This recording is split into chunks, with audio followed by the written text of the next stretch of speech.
네, 팀 켈러 하나님을 말하다 이제 소개해드릴 마지막 장 7장입니다. 성경은 신뢰할 수 있는가 주제인데요.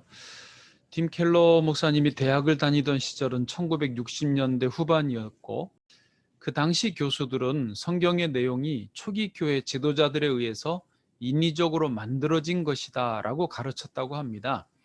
학생이었던 팀 켈러는 당시 큰 충격을 받았고 그런데 나중에 팀 켈러 목사님이 직접 성경을 연구하기 시작하면서 그때 그 교수님들의 주장이 오히려 근거가 희박하다는 사실에 또다시 깜짝 놀랐다고 했습니다. 우리 기독교 신앙에는 성경에 대한 신뢰가 필수적입니다. 그런데 사람들은 성경의 기록을 과학적으로, 역사적으로, 또 문화적으로 신뢰할 수 없다고 생각을 해요. 과학적으로는 앞에 이미 6장 과학과 기독교에서 살펴보았고, 이제 그래서 이번 장에서는 역사적으로 또 문화적으로 기독교를 살펴볼 것입니다. 첫 번째, 역사적으로 볼 때 성경을 신뢰할 수 있는가 하는 주제인데요.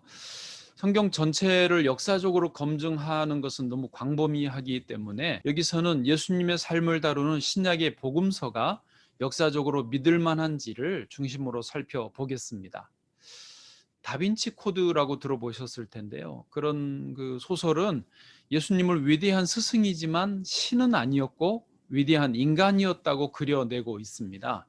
신이 아니라 인간이었는데 초기 교회 지도자들이 성경을 인위적으로 기록해서 예수를 신으로 만들었다고 주장하는 그런 소설입니다. 그런데 복음서 내용은 전설 모음이 아니라 신뢰할 수 있는 역사적 사실이다라는 근거들이 많이 있습니다. 여기서는 근거 세 가지를 제시합니다. 첫 번째 근거, 복음서들을 전설로 보기에는 기록 시기가 너무 이르다. 복음서는 예수님 사후 약 40년에서 60년 후 기록되었고요. 바울 서신들은 그보다 더 먼저 예수님 사후 약 15년에서 25년경에 기록되었습니다. 복음서뿐 아니라 바울 서신에는 예수님의 기적들, 그리고 예수님의 그 가르침, 십자가 부활의 모든 사건들이 잘 기록되어 있습니다. 만일 성경의 기록들이 잘못되고 조작되었다면 그때까지도 아직 살아있던 사람들이 문제 제기를 했을 것입니다. 예수님의 일은 당시 대중들이 다 아는 사실이었습니다. 사도행전 26장 26절에 이 일은 한쪽 구석에서 행한 것이 아니니이다라고 사도 바울이 말했거든요. 게다가 당시에는 예수님의 추종자들만 아니라 대적자들, 구경꾼들도 있었습니다. 그들은 잘못된 내용이 끼어들었다 싶으면 누구보다 먼저 달려들어서 지적을 했을 것입니다.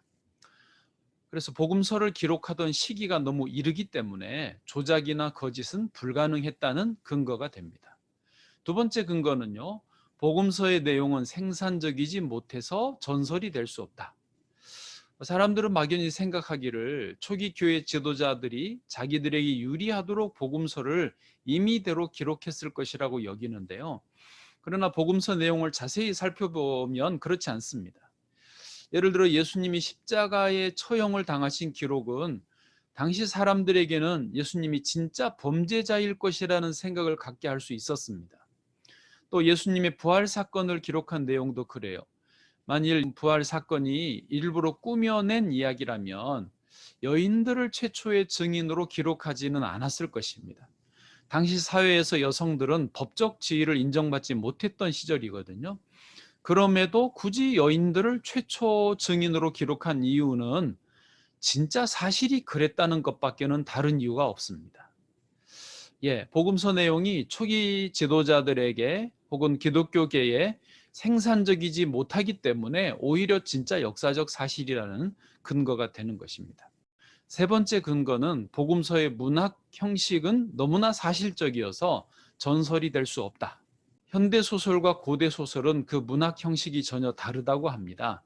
현대 소설은 사실적이고 고대 소설은 환상적이라 합니다. 환상적이란 사실적으로 표현하지 않는다는 뜻입니다. 그런데 1세기에 기록된 복음서는 고대 소설로 보기에는 너무 사실적으로 기록되어 있습니다. 예수님이 배의 고물에서 베개를 베고 주무셨다는 기록이라든지 베드로가 그물로 물고기를 잡았는데 세어보니 모두 153마리였다든지 현대인은 이런 식의 소설이 익숙하지만 1세기에는 이런 식의 소설 기법은 존재하지도 않았고 있다는 것도 몰랐다는 것이죠. 때문에 복음서의 기록은 소설이 아니라 현장에서 목격한 사람들이 사실을 있는 그대로 기록했다는 단순한 역사적 기록물이다는 것밖에는 달리 설명할 수가 없습니다. 이제 크게 두 번째, 문화적으로 볼 때 성경을 신뢰할 수 있는가의 질문인데요. 최근에는 성경 내용이 시대적 문화 코드에 맞지 않는다는 생각 때문에 성경을 못 견뎌하는 사람들이 의외로 많습니다. 특히 젊은 층 여성들이 그렇습니다. 예를 들어서 성경은 여성을 억압하는 분위기고 노예제도를 옹호한다는 생각들이죠.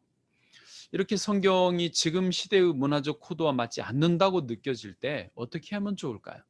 팀 켈러 목사님은 여기에 대해 몇 가지 조언을 해줍니다. 첫 번째는 겉보기 이상한 성경 구절도 알고 보면 유익할 수 있다. 특히 성경이 기록되던 시대의 역사적 맥락을 이해하고 읽으면 오해가 풀릴 수 있습니다. 에베소서 6장 5절에는 종들아 두려워하고 떨며 성실한 마음으로 육체의 상전에게 순종하기를 그리스도께 하듯 하라. 아멘. 현대인들은 종, 노예를 생각할 때 18세기, 19세기의 아프리카의 흑인 노예들, 또 불법 인신매매, 성노예를 떠올립니다. 하지만 성경이 기록되던 1세기 로마 제국에서는요, 노예들과 일반 자유인들 사이에 별 차이가 없었습니다. 지금 생각하는 노예와 그때의 노예 제도는 많이 달랐다는 것이죠. 또 성경은 오히려 분명하게 인신매매를 불법과 죄의 내용들로 규정하고 있습니다. 디모데전서 1장 10절, 음행하는 자와 남색하는 자와 인신매매를 하는 자와 거짓말하는 자와 거짓 맹세하는 자와 기타 바른 교훈을 거스르는 자를 위함이니.